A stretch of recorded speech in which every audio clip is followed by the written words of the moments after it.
Boa noite. Boa noite. Judiciário e Legislativo em confronto. O Tribunal Regional Federal manda prender imediatamente os políticos que a Assembleia Legislativa tinha soltado. E a Procuradoria-Geral da República vai ao Supremo Tribunal Federal para anular a decisão dos deputados estaduais. Reduzida em 10 meses a pena de prisão do ex-deputado federal Eduardo Cunha. Flagrante em Goiás. Funcionários da penitenciária levam presos a caixa eletrônico para sacar o dinheiro da propina. Violência e desrespeito levam milhares de professores a se afastar das aulas em escolas públicas. Mudanças na certidão de nascimento reconhecem as novas formas de família. A nova lei de imigração amplia direitos de estrangeiros no Brasil. 9 países ajudam a Argentina a procurar o submarino perdido antes que acabe o oxigênio a bordo. No Zimbábue, multidões festejam a renúncia e o fim da ditadura de 37 anos de Robert Mugabe. E no Nordeste brasileiro, o Piauí se torna referência em formas de geração de energia limpa. O Jornal Nacional está começando.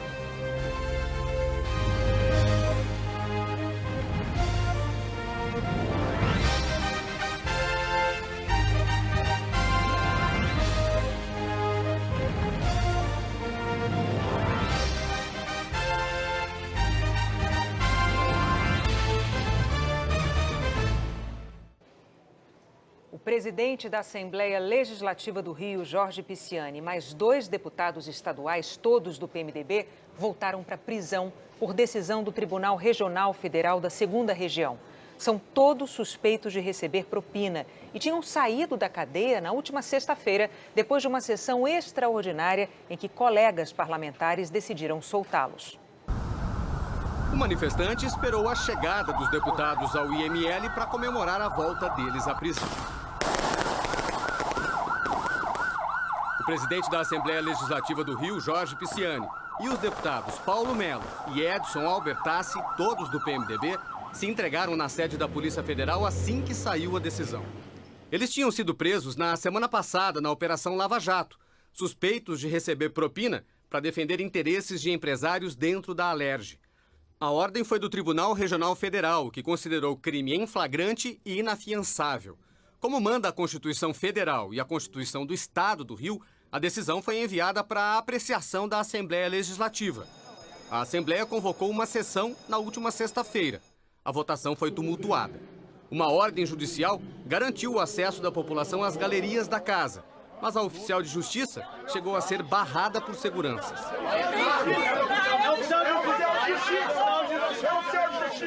Mesmo depois da notificação, o espaço foi ocupado apenas por funcionários dos deputados.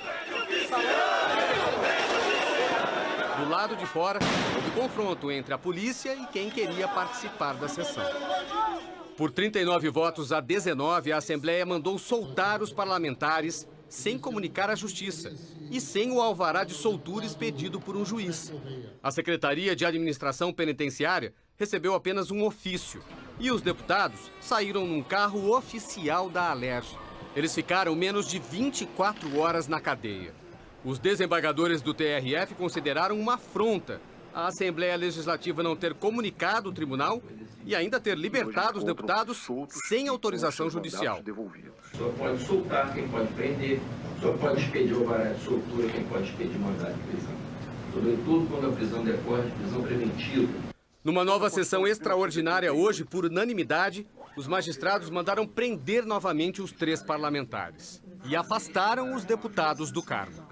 Restabelecer, nos termos do voto do desembargador federal relator, imediatamente as ordens de prisão preventiva em desfavor dos senhores deputados estaduais pelo Estado do Rio de Janeiro, Jorge Pisciani, Paulo Melo e Edson Albertassi.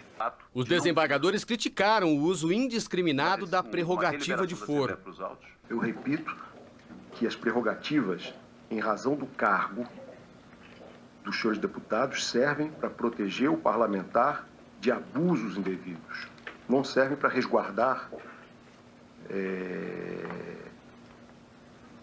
a violação de princípios não republicanos, não servem para resguardar a violação do princípio da isonomia ou da moralidade.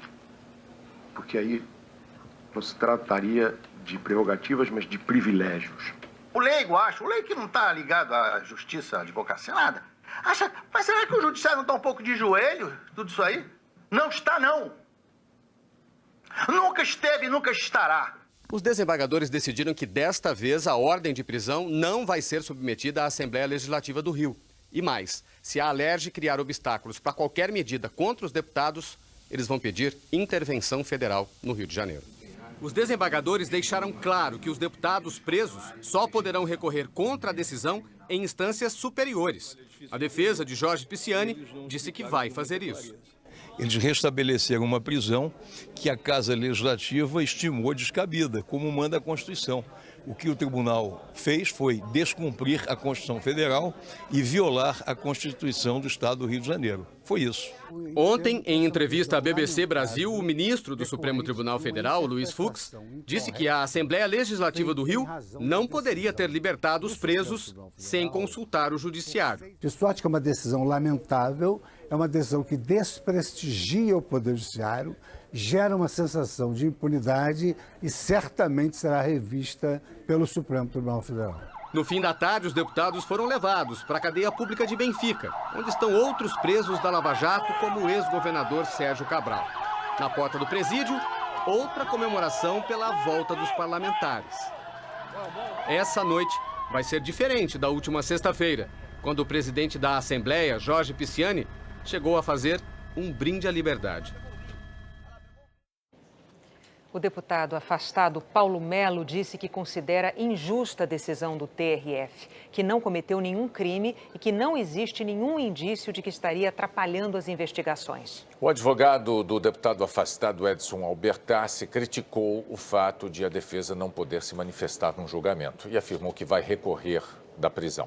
Só hoje, a mesa diretora da Assembleia Legislativa do Rio enviou o resultado da votação de sexta-feira ao Tribunal Regional Federal. A mesa diretora abriu uma sindicância para apurar, entre outras coisas, o caso da oficial de justiça que foi impedida de entrar na Alerj. Agora há pouco, o desembargador Heleno Pereira Nunes, do Tribunal de Justiça do Rio de Janeiro, concedeu uma liminar que suspende os efeitos da sessão que tinha tirado os deputados da cadeia. Foi um pedido do Ministério Público Estadual. E a Procuradoria-Geral da República, a Procuradora, melhor dizendo, Geral da República, Raquel Dodge, decidiu levar ao Supremo Tribunal Federal essa disputa entre Legislativo e o Judiciário do Rio de Janeiro. E disse que o Estado vive um clima de terra sem lei. A procuradora argumentou que a decisão da Assembleia Legislativa foi uma ofensa à lei e à Constituição. O MP pede para suspender e anular a decisão da Alerj, que soltou os 3 deputados. Raquel Dodge afirmou que a decisão do Supremo sobre medidas cautelares a parlamentares, usada pelo Senado para devolver o mandato ao senador Aécio Neves, não se estende a deputados estaduais. A Procuradoria informou que entrou com a ação no STF antes da decisão que já mandou de volta os 3 deputados à prisão. E reforçou: o fato de a Alerj ignorar os crimes atribuídos aos deputados indica o quadro de anomalia e excepcionalidade vivido nesse momento, o que, segundo a procuradora, exige uma resposta imediata e firme do Supremo. Raquel Dodge disse que o fato de a resolução legislativa ter sido cumprida por ordem direta da Alerj, sem expedição de alvará de soltura pela Justiça, é prova eloquente do clima de terra sem lei que domina o Estado, e que a resolução ordenando aos carcereiros que soltassem os deputados não encontra respaldo ou paralelo, aproximando-se pura e simplesmente de um ato de força ilegal. O relator será o ministro Edson Fachin. O Jornal Nacional teve acesso a outros trechos da proposta de delação premiada do marqueteiro Renato Pereira. No depoimento à Procuradoria-Geral da República, ele detalhou como eram os supostos repasses de Caixa 2 para as campanhas do ex-governador do Rio, Sérgio Cabral, e do atual, Luiz Fernando Pezão, ambos do PMDB. E também relatou o pagamento de mesadas a pessoas indicadas por Sérgio Cabral. Segundo Renato Pereira, estas mesadas foram suspensas quando Luiz Fernando Pezão assumiu o cargo em 2014. Com a entrada do governador Pezão, essa contribuição deixou de existir, essa lista também deixou de existir, salvo engano, quer dizer, tenho certeza que Ricardo Cota continuou a receber, enquanto continuou como secretário de governo do Pezão, depois Ele saiu, acho que o Ricardo Cota saiu quando o governador Pezão ganhou a eleição, mas quando ele era apenas o vice que assumiu no lugar do Cabral, o Ricardo Cota continuou como secretário de governo. Enquanto ele foi secretário de governo, ele recebeu essa contribuição. Depois que saiu, deixou de receber. E o Maurício Cabral continuou recebendo até pelo menos o início de 2016.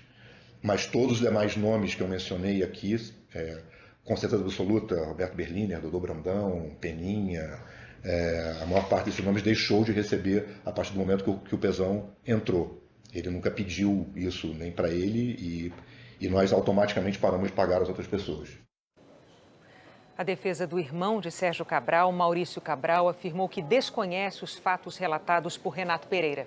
Ricardo Cota disse que jamais recebeu qualquer quantia ilícita do marqueteiro ou de qualquer outra pessoa. Carlos Henrique Souza de Vasconcelos, o Peninha, disse que as declarações do delator são falsas, que foi contratado para fazer serviços jornalísticos, emitiu notas fiscais e pagou os impostos. O cineasta Dodô Brandão disse que nunca recebeu mesada ou propina, que foi contratado para fazer filmes para o governo do estado e que tem todas as notas fiscais e extratos bancários referentes a esses trabalhos. O cineasta Roberto Berliner também negou ter recebido mesada ou qualquer pagamento ilícito de Sérgio Cabral ou de qualquer outra pessoa. A defesa de Cabral declarou que refuta a versão apresentada por Renato Pereira e que nega qualquer envolvimento do ex-governador nos atos ilícitos narrados. O governador Luiz Fernando Pezão disse que todas as doações de campanha foram feitas de acordo com a Justiça Eleitoral.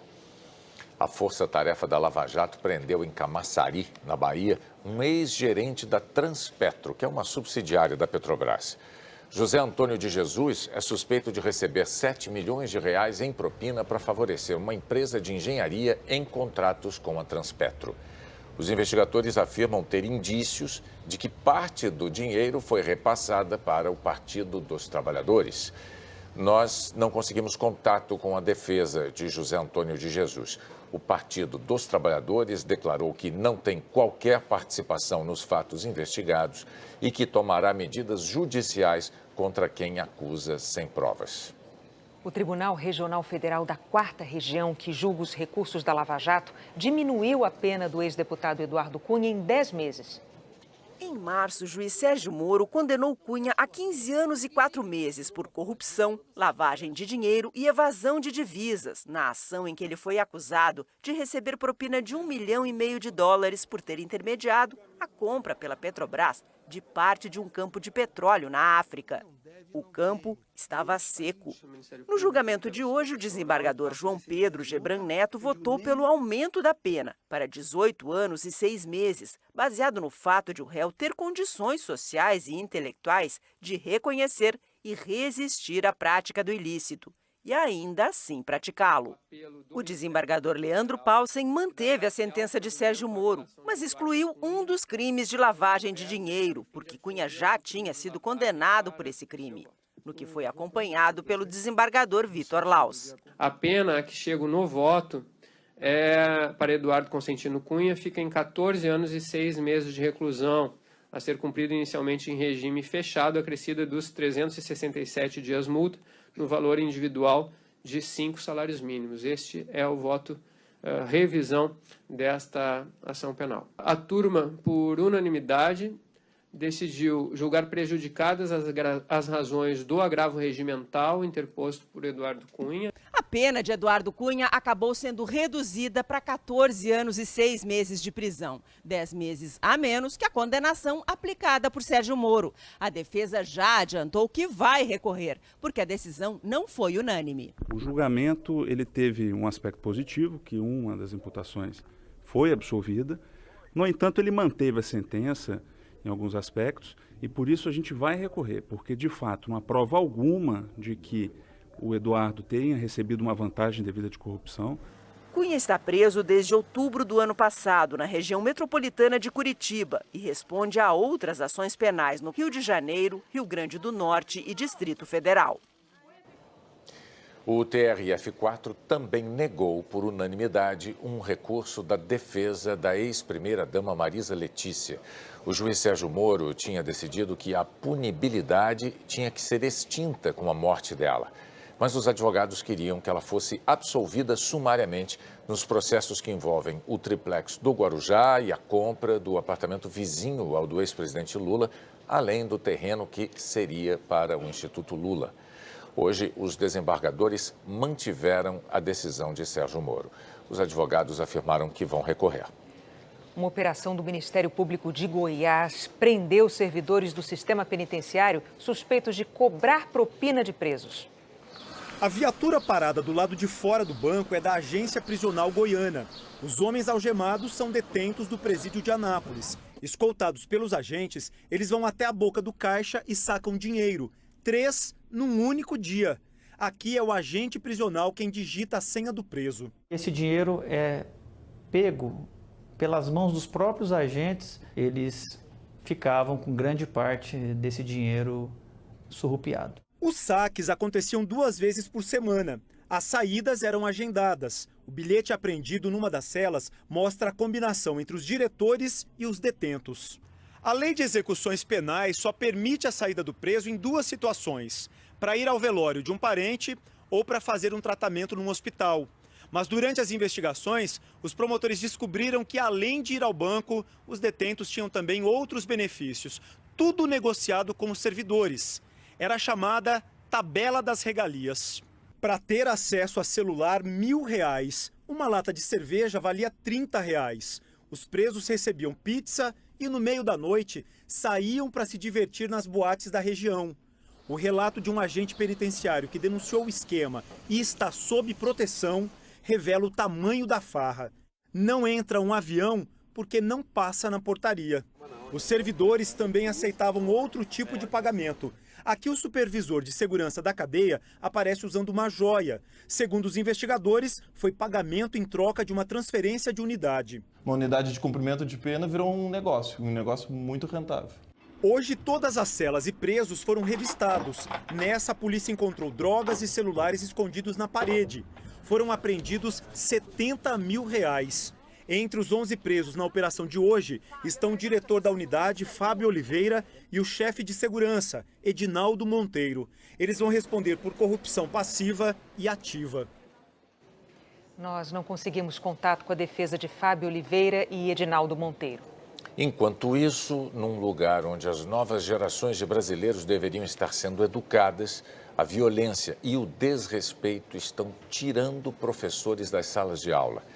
Transtornos mentais e comportamentais têm levado milhares a se afastar das escolas públicas.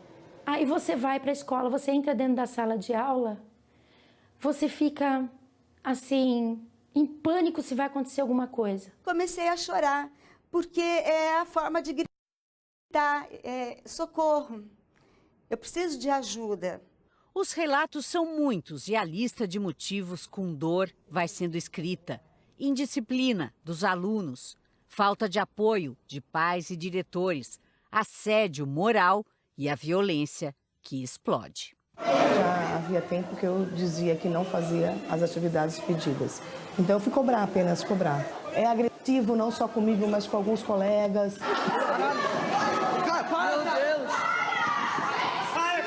Quando eu voltei à escola, eu tive que pedir ajuda psiquiátrica.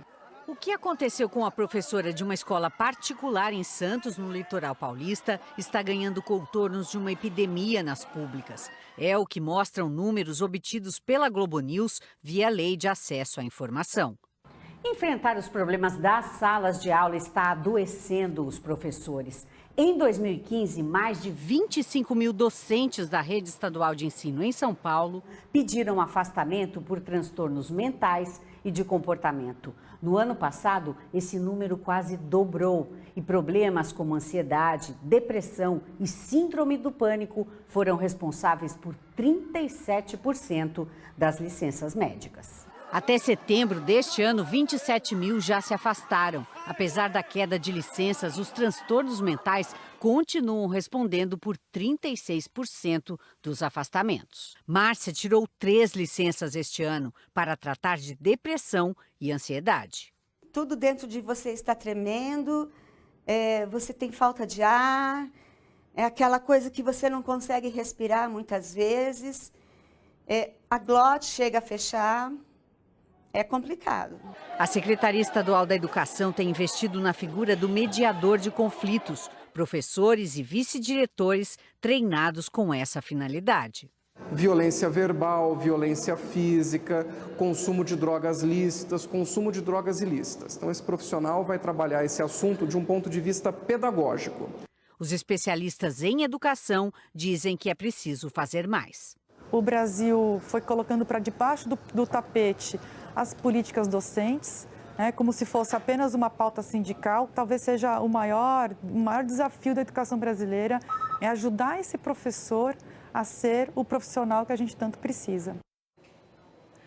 O Banco Mundial apresentou hoje ao governo federal um estudo sobre os gastos públicos no Brasil e apontou a Previdência como motor do desequilíbrio das contas do país. Um olhar que vem de fora. O Brasil gasta mais do que pode e gasta mal. Economistas do Banco Mundial constataram que mais de 90% do dinheiro do orçamento estão comprometidos, impedindo investimentos. O estudo afirma que o sistema de aposentadorias do Brasil é injusto. 35% do dinheiro usado para bancar a Previdência beneficiam os 20% mais ricos, enquanto apenas 18% desse dinheiro chegam para os 40% mais pobres. O Banco Mundial recomenda atacar privilégios.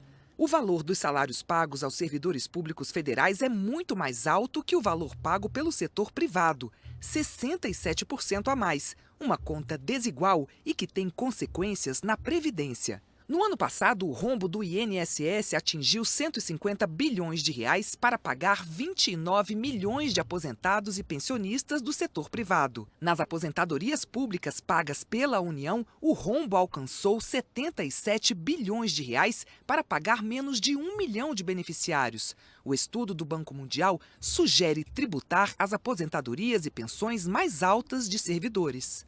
O Banco Mundial alerta que o rombo do sistema de aposentadorias cresce de maneira desenfreada e se tornou um fator de pressão para a saúde financeira do Brasil. E a única forma de fazer com que o dinheiro público possa ser investido também em outras áreas prioritárias, como saúde, educação, segurança, é uma reforma das previdências, pública e privada. O ministro da Fazenda voltou a defender os pontos da reforma, como o aumento da idade de aposentadoria, que na prática vai diminuir a desigualdade. Hoje, os 20% de menor renda na população, normalmente eles não conseguem se aposentar por tempo de contribuição. Mas é muito simples. Eles não têm possibilidade, muitos deles, a maioria deles, de ter 35 anos com carteira assinada o tempo todo. Então, o que acontece? Aqueles 20% de renda menor tendem a se aposentar por idade. Em uma cerimônia no Palácio do Planalto, o presidente Michel Temer reforçou a necessidade de votar a reforma. Os dados todos indicam que, se não fizermos a reforma da Previdência, que vai permitir o pagamento das pensões, nós podemos entrar em climas de países da Europa que deixaram para muito tarde a reforma previdenciária e, quando tentaram fazê-la, tiveram que cortar 40% das aposentadorias, 40% dos salários, dos vencimentos dos funcionários públicos, e um drama brutal. O presidente da Câmara disse que só vai botar a reforma em votação quando houver acordo entre os partidos. O relator, Arthur Maia, prometeu apresentar o texto amanhã, depois de um jantar com Temer e aliados no Alvorada. A seguir, a renúncia põe fim à ditadura de Robert Mugabe no Zimbábue. 9 países ajudam a Argentina a procurar o submarino desaparecido. E o investimento em energia limpa cria um marco no Nordeste. 10 países estão empenhados na busca ao submarino argentino San Juan, que desapareceu há 6 dias no Atlântico. A maior preocupação é com a reserva de oxigênio a bordo. A terça-feira começou com esperança para as famílias dos tripulantes do San Juan. Botes salva-vidas e sinalizadores foram encontrados na área de buscas pelo submarino desaparecido há 6 dias. Mas logo depois, o porta-voz da Marinha Argentina desmentiu que eles pertencessem ao San Juan. Não corresponde ao submarino. Os parentes continuam acreditando que tudo vai acabar bem. Arribará em pouco tempo. O San Juan desapareceu no dia 15 de novembro, quando navegava de Ushuaia para Mar del Plata. Na sua última posição conhecida, a embarcação estava no mar argentino, a 460 quilômetros de Puerto Deseado.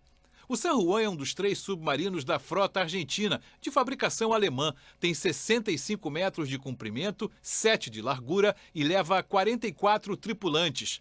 Entre eles, a primeira mulher submarinista da América do Sul, Eliana Maria Kroczyk, de 34 anos. Navios e aviões da Argentina e de outros 9 países participam das operações, numa área de aproximadamente 500 mil quilômetros quadrados. Uma região com ondas de até 7 metros e ventos de 80 quilômetros por hora. Hoje, nós embarcamos no submarino Timbira, da Marinha Brasileira, que é da mesma categoria do San Juan. O espaço interno de um submarino convencional é assim, apertado, espremido. Por isso, em caso de emergência, a tripulação tem que estar muito bem treinada para evitar atropelos. E numa grande emergência ou numa situação de perigo, o que a maioria das pessoas quer saber é quanto tempo de oxigênio a tripulação dispõe enquanto o submarino está no fundo do mar e não consegue vir à tona. Nesse caso, a tripulação tem que ficar de olho em 2 medidores. Nesse aqui, de gás carbônico, e nesse aqui, de oxigênio. Não é possível responder com exatidão. O que nós podemos inferir, a partir das experiências e dos projetos usuais de submarinos convencionais, é que esse parâmetro deve ser em torno de 2 semanas. Desastres com submarinos não são comuns. O último grande caso aconteceu há 17 anos. Em agosto do ano 2000, o submarino nuclear Kursk, considerado o orgulho da Marinha Russa, afundou no mar de Barents depois de uma explosão interna, matando os 118 tripulantes a bordo. Uma das maneiras de escapar de um submarino com problemas é usando essa roupa especial, que ajuda a flutuar. Em maio de 2014, eu participei de uma operação simulada, numa profundidade de 20 metros. Enviar um homem!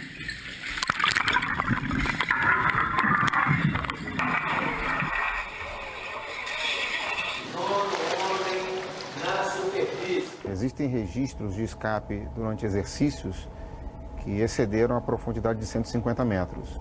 Mas à medida em que o escape ocorre em profundidades maiores, os riscos das doenças descompressivas ao atingir a superfície se tornam maiores. O tempo na região das buscas está melhorando, o que pode facilitar a localização do San Juan. Sempre com a esperança de que eles possam ser salvos, que possam regressar para suas casas em segurança. O mundo inteiro está acompanhando esse trabalho de procura do submarino. Uma multidão saiu hoje às ruas da capital do Zimbábue para celebrar a renúncia do presidente Robert Mugabe, que estava afastado do poder desde quarta-feira passada. Robert Mugabe caiu do poder e dessa vez não havia ninguém para amparar. O presidente do Zimbábue perdeu cada pilar do regime. Os militares que apoiaram o ditador por 37 anos pediam sua saída. A influente Associação de Veteranos da Guerra pela Independência não queria Mugabe nem por mais 37 segundos. Aquele homem um dia já foi herói. Parou de dar aulas e liderou uma guerrilha pela independência. Assim como Nelson Mandela, ele lutou contra o colonialismo britânico e depois contra a segregação entre brancos e negros. Mas ao contrário do líder sul-africano, Mugabe se apegou ao poder e comandou um genocídio contra uma etnia rival, um massacre conhecido como Gukurahundi, a tempestade que separa o joio do trigo. Robert Mugabe era um nome temido e reverenciado à frente de um governo desastroso. A corrupção e a expropriação de terras ajudaram a quebrar o país, que já enfrentou uma hiperinflação, com a famosa nota de 100 trilhões de dólares zimbabuanos. O erro fatal foi o afastamento do vice-presidente Emmerson Mnangagwa. Mugabe quis como sucessora a esposa, apelidada de Guti Grace, pelos gastos extravagantes. O exército não tolerou e manteve o presidente sob custódia em sua mansão na capital Harare. O ditador não resistiu à pressão. Hoje, o presidente do Congresso leu a carta de renúncia de Mugabe. O Reino Unido declarou que a renúncia é uma oportunidade para a ex-colônia encontrar um caminho livre de opressões. Mas o principal nome para a sucessão era o braço direito de Mugabe. Durante quase 40 anos de regime, Emmerson Mnangagwa passou por praticamente todos os cargos do governo. O Zimbábue hoje importa a maior parte da comida que consome. Um país com enorme riqueza natural, mas com uma população muito empobrecida. O novo líder tem tudo para ser um velho conhecido, mas hoje o povo dança. Os zimbabuanos têm um ditado para isso: Itemba alibulali, algo como a esperança não mata ninguém.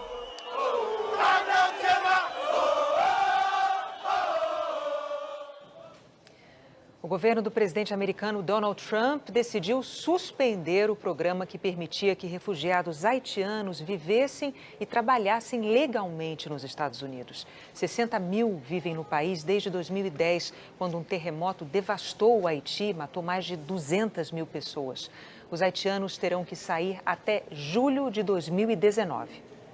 Aqui no Brasil, entrou em vigor hoje a lei de imigração, que dá mais direitos aos estrangeiros, refugiados ou não.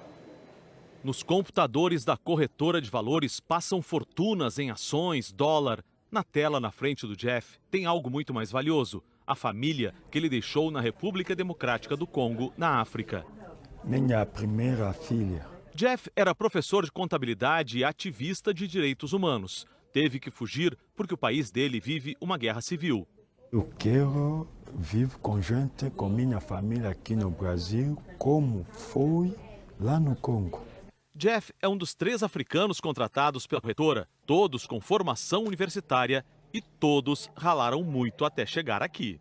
Demorou muito, mas quando eu peguei a minha primeira emprego, foi o primeiro emprego como atendente de restaurante. Nunca desanimei, eu estava sempre atrás do meu sono. A força e a riqueza de São Paulo foram erguidas por imigrantes. E é isso que o pessoal desta corretora faz todos os dias: construir riqueza. Abrir as portas para os estrangeiros, refugiados, não é nada mais do que a velha receita paulistana e brasileira: confiar no talento de quem vem de fora. E eu percebi que eles eram um diamante bruto. Assim, são profissionais extremamente capacitados, que têm uma experiência profissional maravilhosa e que podem também agregar à empresa com toda a diversidade e experiência que eles tiveram de vida. A nova lei de migração substitui o Estatuto do Estrangeiro de 1980. Ela facilita a regularização dos estrangeiros, evita a deportação imediata da fronteira, cria o visto humanitário para vítimas de desastres ambientais, combates armados e violação de direitos humanos. E os estrangeiros passam a ter os mesmos direitos trabalhistas dos brasileiros. Este advogado diz que a lei tem alguns defeitos, como a burocracia para decidir quais grupos que têm direito ao visto humanitário. Mas, no geral, tem muitos avanços. A legislação anterior, que era o Estatuto do Estrangeiro, ainda do regime militar, previa que o estrangeiro seria alguém ou poderia ser alguém que colocaria em risco a segurança nacional. Essa nova legislação, ela vê o estrangeiro de uma forma a não criminalizá-lo. Talvez fique mais fácil realizar alguns sonhos aqui no Brasil. Tenho meus filhinhos com meu esposo do lado, a minha casa própria, que sabe, né? Tem um lado feliz. Tá certo, é o que todo mundo quer. Hora da previsão do tempo, então vamos lá para São Paulo conversar com a Maju Coutinho. Oi, Maju, boa noite. Tem alerta hoje? Tem alerta, Renata. Boa noite para você, para o Bonner e para todos. Olha só, Rio de Janeiro, parte de Minas, do Espírito Santo e áreas do interior paulista correm risco de inundações e deslizamentos. Pode chover muito lá em BH, em Campinas e também na região serrana do Rio, Nova Friburgo aí. A capital fluminense também está em uma área bem preocupante, pois já choveu muito na cidade e a quarta deve ser super molhada e carrancuda no Rio. É que aquela engrenagem, aquela fábrica de chuva que mostrei ontem continua a pleno vapor, viu? Relembrando, tem um corredor de umidade entre parte do norte e do sudeste, tem essa frente aqui estacionada no litoral. Amanhã a frente estacionária recebe a companhia aí de uma frente fria que está vindo do sul e é essa frente 2 em 1 que vai reforçar a chuvarada em áreas do sudeste. Entre o Triângulo Mineiro, passando aqui por Goiás, por Mato Grosso, por Rondônia, também pode ter chuva intensa e sobra chuva para o leste do Paraná e de Santa Catarina. Tempo firme, gente, aqui, olha, no Amapá, em parte do norte do Pará, em grande parte da região nordeste. O dia também vai ser aberto aqui, olha, entre o sul e o oeste de Mato Grosso do Sul, avançando pelo interior dos estados do sul. O sol pode, inclusive, bombar no interior gaúcho por causa desse sistema aqui de alta pressão, que traz um ar mais seco para a parte do sul do país. E a alta, junto com esta baixa aqui, vão formar uma pista de ventos que pode deixar o mar bem agitado. Por isso, tem previsão de ressaca, Renata, entre o litoral lá do Rio Grande do Sul e Santa Catarina e também entre o litoral do Rio de Janeiro e de São Paulo. E as temperaturas, como ficam? Renata, acredite se quiser. Olha aqui, ó, deve fazer 4 graus pela manhã em Bagé, em Erval, lá no Rio Grande do Sul, 5 em Pedras Altas, pode gear nessas cidades. Floripa com 22 graus de máxima, São Paulo com 25 e Goiânia com 28. Devem receber a visita da chuva. São Paulo o céu fica fechadão. Quer céu aberto, sol e calor? Tem lá em Macapá, em Salvador e em Aracaju. E por falar aqui em Nordeste, os bons ventos de lá foram os principais responsáveis para um novo recorde na geração de energia eólica. O último levantamento aí da Câmara de Comercialização de Energia Elétrica mostra que em setembro as eólicas, as usinas que geram energia através do vento, abasteceram 11% do país. Olha esse dado que bacana, Renata, nos últimos 12 meses, com o uso da eólica, o Brasil deixou de emitir 18,5 milhões de toneladas de CO2, o que corresponde à emissão anual de 13 milhões de automóveis. Olha que exemplo bacana, hein, Maju? Agora, já que você falou de energia limpa, aproveita para chamar a nossa próxima reportagem, vai? Ah, que legal, olha aqui, é comigo mesmo. Olha só, nesse país tropical, as iniciativas para aproveitar os nossos recursos naturais se multiplicam no sertão lá do Piauí, onde sobra sol e sobra vento, gente. Isso está mudando a vida de muita gente. Chinês, quindi noi abbiamo incontrato particolari criticità. italiano, gente que fala diferentes línguas e que acaba de finalizar um projeto que vem mudando a vida de moradores do sertão piauiense. A do Ailton, por exemplo. Ele já trabalhou como vigilante, vendedor, instalador de gesso, ficou desempregado por 9 meses. Hoje na minha carteira tem operador de instalação. Isso me abriu muitos horizontes, isso me abriu muitas oportunidades. Oportunidade que surgiu no quintal de casa. Forte radiação, baixa umidade do ar, muitas horas e muitos dias de sol.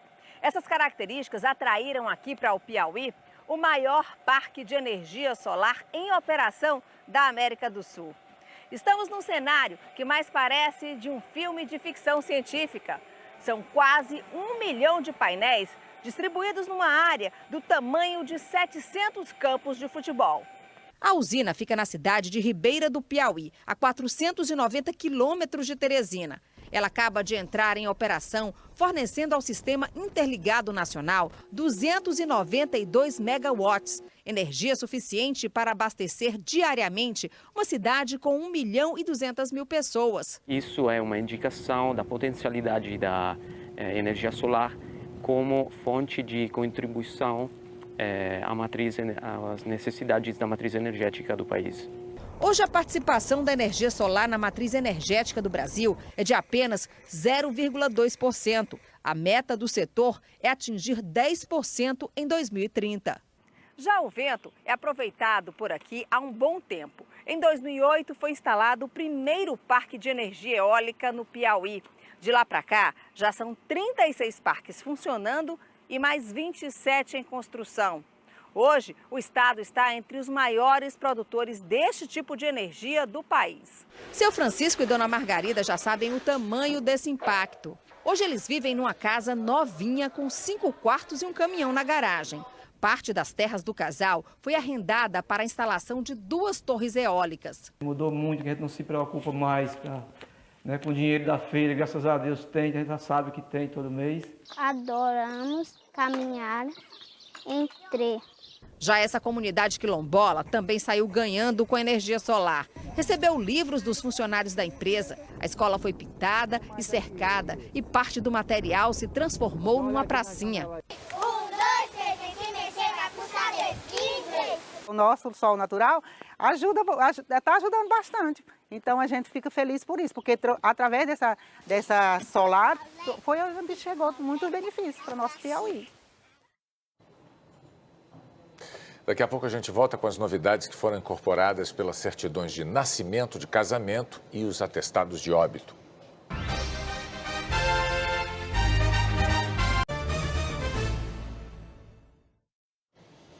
Os cartórios de todo o Brasil começaram hoje a emitir novos modelos de certidões. Nascer, casar, morrer. Para cada um desses momentos, tem uma mudança no papel. Levi Luca Paz Biancardi. É o nome do filho de Lucas, que tem 7 dias, e foi registrado hoje pelo pai orgulhoso. A partir de agora, as certidões de nascimento, casamento e óbito ganham cara nova. Todas terão o número do CPF, como os de Iracira e do companheiro, que vieram marcar o casório depois de 3 filhos, um deles na barriga. 3 herdeiros já. Só agora tá saindo o casamento? Só agora, né? Com CPF e tudo agora. Aham.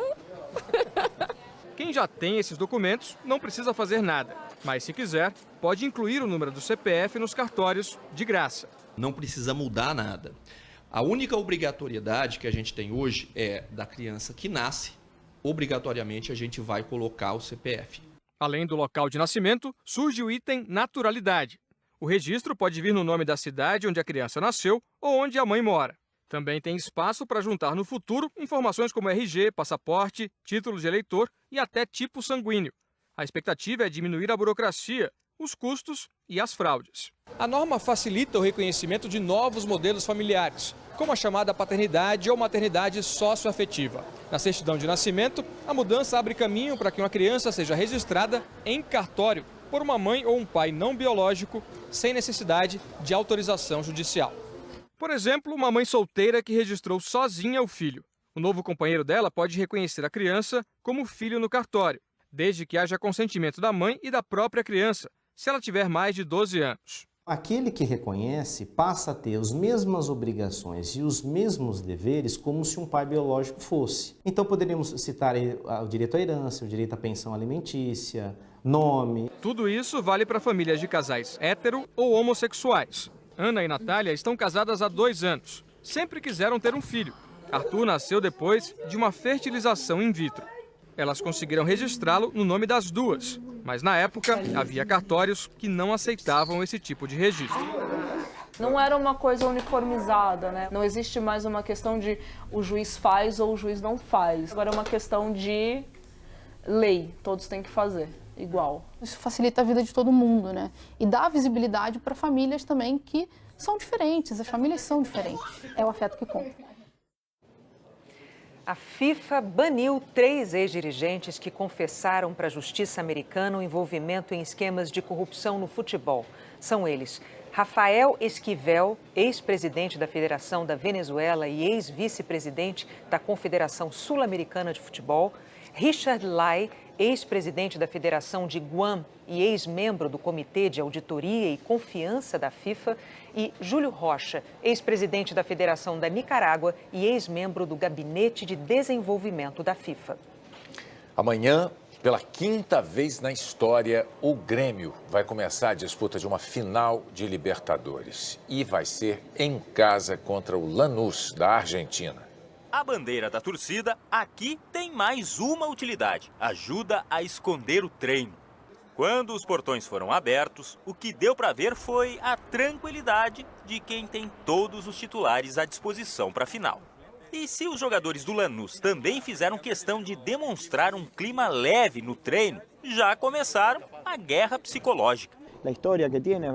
O atacante Acosta disse que os argentinos aparecem como surpresa na final e que, pela tradição, é o Grêmio que tem a obrigação de vencer. Quando os 2 times estiverem aqui, neste túnel, entrando no campo, não vai ter favorito. É o que diz o Grêmio. Já aqui dentro, a vantagem tricolor vai ser enorme. Mais de 50 mil gremistas contra 4 mil torcedores do Lanús. A expectativa é de superar os 55.337 torcedores da final da Copa do Brasil do ano passado. Na Libertadores, o apoio do torcedor tem sido fundamental. Neste ano, o Grêmio ganhou 5 dos 6 jogos em casa. Perdeu só um, o jogo de volta das semifinais contra o Barcelona de Guayaquil, quando só administrou a vantagem conquistada no Equador. Sem dúvida alguma, a arena vai estar totalmente lotada e ela vai incentivar bastante o time do Grêmio. Privilegiados os que vão entrar. Participar do Tri da Libertadores com meu afinado, eu até me emociono. E aquela bandeira que escondia, amanhã vai estar lá, para todo mundo ver.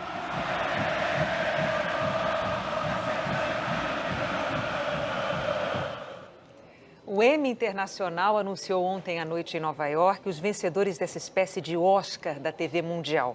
As produções da Globo foram as que receberam mais indicações, 6 em 5 categorias. Na categoria novela, a Globo tinha 2 representantes. Ele deixou aquela terra seca. Velho Chico, de Benedito Rui Barbosa, escrita por Edmara Barbosa, e Bruno Luperi, com direção artística de Luiz Fernando Carvalho. Essa vai ser a primeira noite do resto da nossa vida. E Totalmente Demais, escrita por Rosane Svartman e Paulo Raum, e com direção geral de Luiz Henrique Rios. Família Bastilha e equipe Totalmente Demais em Sydney. O prêmio foi para uma produção da Turquia. Thank you very much. A minissérie Justiça, de Manuela Dias e direção artística de José Luiz Villamarim, disputou o Emmy de melhor série dramática. Eu pedi para o meu marido me matar. A vencedora foi uma série norueguesa. We love you all. Justiça também rendeu a indicação de melhor atriz para Adriana Esteves, que fez o papel de Fátima. Eu não botei filho no mundo para virar bandido. A atriz britânica Anna Friel levou o prêmio. Thank you. Entre as comédias, a Globo concorreu com Tá No Ar, a TV na TV, com redação final de Marcela Diné e Márcio Smelling e direção artística de Maurício Farias. O Reino Unido foi premiado. Na categoria minissérie e filme para TV, venceu uma produção francesa. Thank you very much. A Globo disputou com o Alemão Os Dois Lados do Complexo, dirigida por José Eduardo Belmonte. Uma grande movimentação de bandidos. E que usou cenas reais feitas pelo jornalismo da Globo. The Emmy goes to Journal Nacional, War on Drugs. Essa cobertura da retomada do conjunto de favelas do Alemão deu ao Jornal Nacional um prêmio Emmy em 2011. No total, a TV Globo já recebeu 16 Emmys. Thank you, everybody. O mais recente foi no ano passado, com a novela Verdades Secretas, de Valcir Carrasco e direção artística de Mauro Mendonça Filho. A única coisa ruim de relembrar isso é que eu vejo a cada ano como eu estou ficando mais velhinho. Não, que cabelo isso? branquinho, 54. O Jornal Nacional termina aqui. Hoje, excepcionalmente, depois de O Outro Lado do Paraíso, tem The Voice Brasil. Em seguida, Filhos da Pátria e as notícias do Jornal da Globo. Boa noite. Boa noite, até amanhã.